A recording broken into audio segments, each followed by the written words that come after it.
మోసం చేశాడు, నన్ను వాడుకొని వేరే వదిలేసేసి వేరే పెళ్లి చేసుకున్నాడనే కంప్లైంట్ మీద మా వాళ్ళు కేసు రిజిస్టర్ చేసి ఆ కేసు దర్యాప్తు భాగంలో అతను ఉన్నటువంటి ప్లేస్ కి సెర్చ్ కోసం అంటే అప్రహెన్షన్ కోసం వెళ్ళినప్పుడు అక్కడ అబ్బాయి దొరికాడు.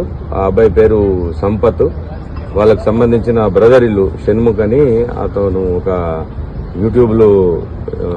యూట్యూబర్ అని చెప్పి తెలిసింది. వాళ్ళ ఇంట్లో వాళ్ళ బ్రదర్ ఉన్నప్పుడు అతను పట్టుకోవడం జరిగింది.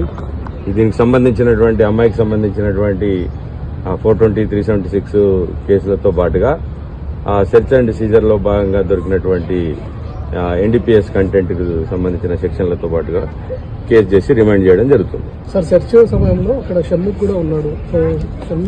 అది ఇంకా వెరిఫికేషన్ చేస్తా ఉన్నాము. ఇన్వెస్టిగేషన్ లో నెక్స్ట్ వచ్చిన దాన్ని బట్టి